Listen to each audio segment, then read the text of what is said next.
जय महाराष्ट्र मित्रांनो, सुरुवातीलाच महत्त्वाची बातमी. राज्याच्या राजकारणातून आलेली सगळ्यात मोठी घडामोड म्हणजे बंधुबाबा अशोक खरात प्रकरणाला वेगळं वळण. महाराष्ट्रामध्ये राज्याच्या राजकारणातून ही आलेली सगळ्यात मोठी घडामोड मित्रांनो. अशोक खरात प्रकरणात नवा ट्विस्ट, ईडीची एंट्री आणि अनेक नेत्यांची नावं बाहेर. तर कोण होणार जेरबंद, कोणाला होणार अटक? राज्याच्या राजकारणातून मित्रांनो या घडीची सगळ्यात मोठी बातमी ही समोर येत असतानाच आता मात्र अशोक खरातच्या अगदी जवळचा, सर्वात जवळचा व्यक्ती आज अपघाताने ठार. मित्रांनो नेमकं काय घडलंय, नेमकं पुढे काय होणार, ही सगळ्यात मोठी बातमी आपल्यासाठी. राज्याच्या राजकारणामध्ये मित्रांनो बंधुबाबा अशोक खरातने मात्र हडकंप उडून दिला आहे आणि आता मात्र वेगवेगळी नावं समोर येत असतानाच महाराष्ट्राचं राजकारण हादरले. हे ऐकण्यासाठी लोकांचे कान आतुर असतात. मात्र आज जी बातमी कानावरती आली त्या बातमीने मात्र सगळ्यांचेच धाबे दणाणले आहेत. अनेक राजकीय नेत्यांची नावं, अनेक राजकीय नेते, अनेक अधिकारी, महिला अधिकारी याचे खरातशी असणारे संबंध आता सगळ्या घडामोडी अगदी समोर येऊ लागले असतानाच एक मात्र मोठी घडामोड आता समोर येऊ लागली आहे. शिवालिका ट्रस्टचे उपाध्यक्ष असणारे आणि भोलूबाबा अशोक खरातच्या अगदी जवळचा व्यक्ती जितेंद्र शेळके याचा आज अपघातामध्ये मृत्यू झाला असून यामध्ये त्याची बायको देखील मरण पावली असून यामध्ये महाराष्ट्राच्या राजकारणातून सगळ्यात मोठी बातमी अपडेट कळते ती म्हणजे मित्रांनो, जितेंद्र शेळके याचा घातपात केलाय का, जितेंद्र शेळके याला मारले का, की अजून बरीच संपत्ती, अजून बरीच माहिती समोर येत असताना त्याला संपवलंय का, असा सध्या सूर विविध राजकीय नेत्यांनी आज लावला. आणि त्यानंतर मात्र अशोक खरात याचा देखील एन्काउंटर होऊ शकतो, अशोक खरात याला देखील मारलं जाऊ शकतं असं सध्या शिवसेना नेत्या सुषमा अंधारे यांनी म्हटलंय, रोहित पवार यांनी म्हटलंय. तेव्हा अशोक खरातला आपण वेगळी सुरक्षा पुरवावी ही देखील त्यांनी मागणी केली आहे.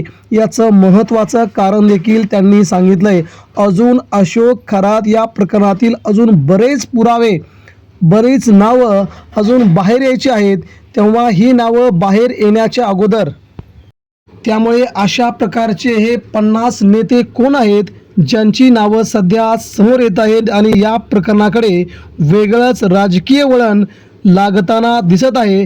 त्यामुळे मित्रांनो आगामी महाराष्ट्राच्या राजकीय पटलामध्ये त्या नेत्यांची नावं समोर आल्यानंतर महाराष्ट्र देखील हादरेल असं त्यांनी बोललं होतं आणि अखेर ती नावं आता समोर येत आहेत. कोण आहेत राजकीय नेते ते देखील आता आपण पाहून घेणार आहोत. अशोक खरात हे प्रकरण वाटतं तेवढं वरवर सोपं नाही असं अंजली दमान यांनी म्हटलंय. अशोक खरात याच्याशी संबंधित अनेक राजकीय नेते यांची कसून चौकशी करावी अशी मागणी त्यांनी लावून धरलेली आहे. यामध्ये राजकीय व्यक्तींची नावं त्यांनी पुढील प्रमाणे मांडली आहेत. नितीन पवार हे आमदार आहेत, उदय सांगळे हे पीए आहेत, पद्मश्री पोपटराव पवार, दादा भुसेंचे पीए देखील यामध्ये आहेत, राहुल रोकडे विखे पाटील यांचे पीए आहेत, एकनाथ शिंदे, प्रभाकर काळे, चंद्रकांत पाटील, त्यानंतर त्यांचे पीए देशपांडे यांची नावं अगदी समोरासमोर आलेली आहेत. त्यानंतर राष्ट्रवादी काँग्रेस पार्टीचे नेते सुनील तटकरे, त्यानंतर जयंत पाटील, रुपाली चाकणकर, सोहम चाकणकर या नेत्यांचे फोन कॉल्स अशोक खरातला झाल्याची सगळ्यात मोठी धक्कादायक माहिती आता अंजली दमान यांनी महाराष्ट्रासमोर मांडलेली आहे.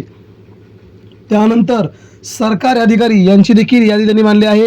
सरकारी अधिकाऱ्यांमध्ये दीपक लोंढे, बाळासाहेब बोराडे, नंदकिशोर काटवे, डॉक्टर सचिन चुंबाळे, मंगेश नवाळे, राहुल देशमुख, अविनाश पोटे, कमलाकर पोटे, बडे मंत्रालयातील अधिकारी यांची देखील यामध्ये नावं आहेत. त्यानंतर महेंद्र शेळके पाटील, तहसीलदार, जिल्हाधिकारी, पोलीस अधिकारी अशी अनेक बडी नावं अशोक खरात या प्रकरणाशी जोडली गेलेली आहेत असा दावा अंजली दमान यांनी केल्याबरोबर कालपासून महाराष्ट्राच्या राजकारणामध्ये खळबळ उडाली आहे की या राजकारणाच्या पाठीमागे नेमकं काय आहे, या नेत्यांची चौकशी कशी होणार हे आता लवकरच समजू येईल.